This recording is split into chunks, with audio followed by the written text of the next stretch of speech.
Testing, testing.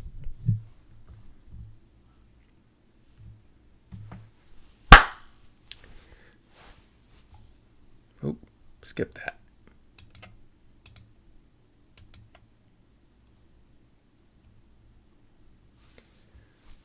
Ready to begin presentation on instructional problems in 3, 2, 1. Instructional problems. In this course in Instructional Design and Technology, we're going to take a look at what an instructional problem is. This will be the thing that you do for your mini lesson project. It'll be part of what you build out for your instructional planning documents. But let's take a closer look, because getting the instructional problem right at the very start sets us in the correct direction for finding a workable instructional design solution. Here's an instructional problem as I can describe it. These are identified by poor human performance or deficiency in knowledge, could be a deficiency in attitude as well. It's a type of a problem that can be solved with instruction or training naturally. That stands in contrast to the types of problems that can be solved with non-instructional solutions, or those are called non-instructional problems. Let's take a closer look at what some of those, how some of those could be addressed.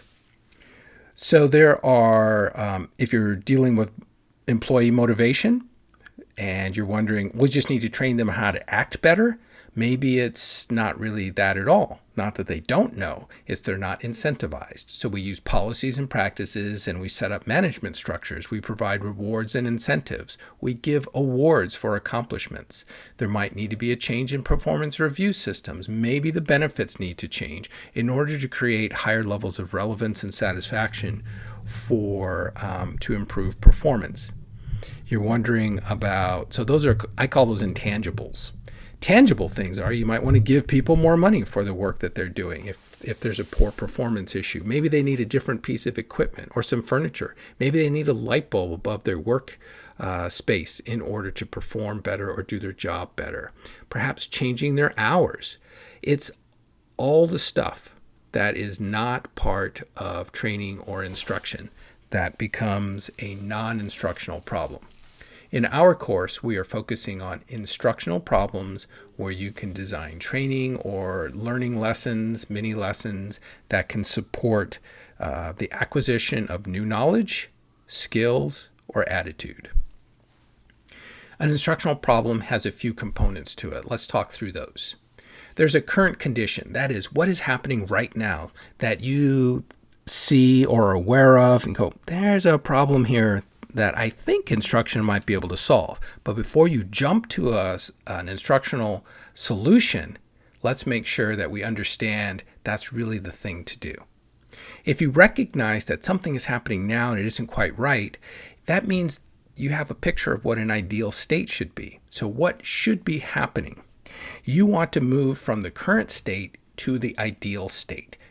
Or you want your learners to move in that direction, or you're hired to do an analysis for a group of workers, staff members. Someone had noticed that there were symptoms of the current condition. They see things or are aware of conditions or circumstances that are the effects of the problem. Connects into this area right here.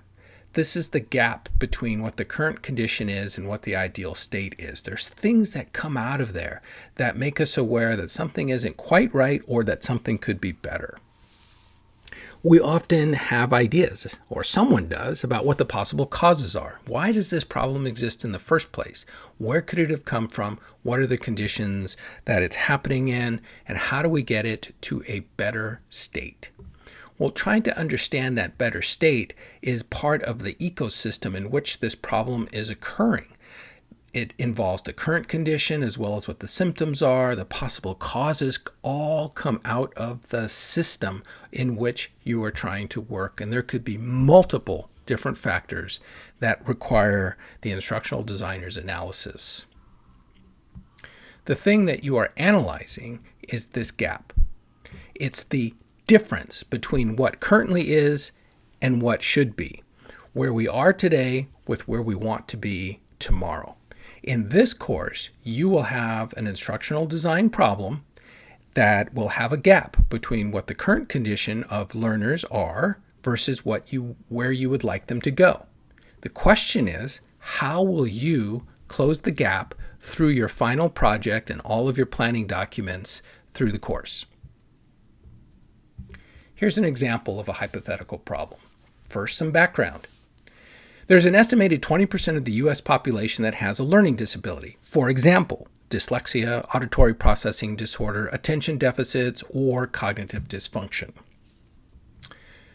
Hypothetically, the current condition could be this.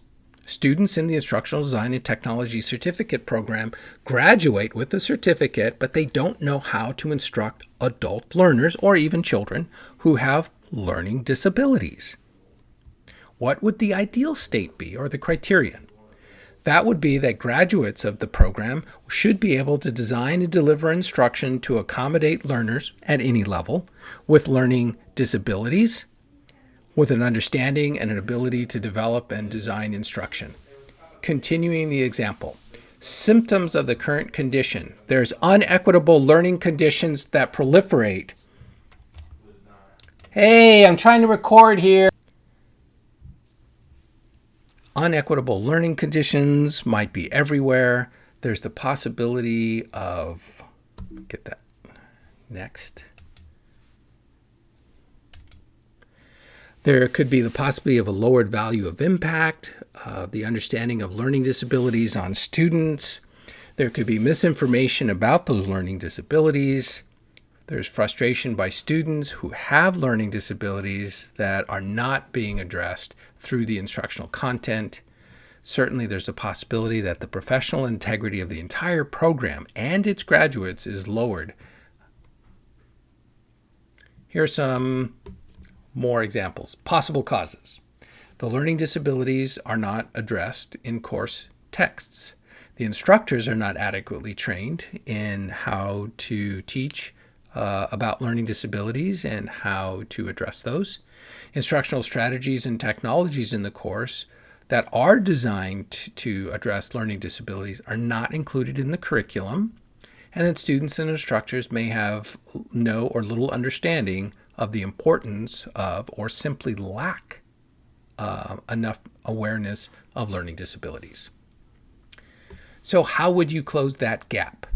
You have an opportunity to discuss your answer to the question below in Module 1 discussion on this topic. What would you do to close the gap of this hypothetical instructional problem?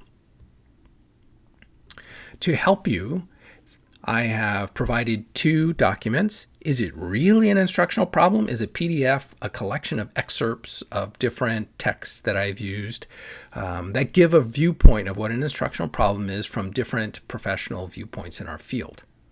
The next document, Examples of Instructional Problems, are the problem statements submitted by students that I've taught in the past from a variety of fields and interests to identify the instructional problem that they used in the course to create their example lesson of instructional design. And that's all there is for now.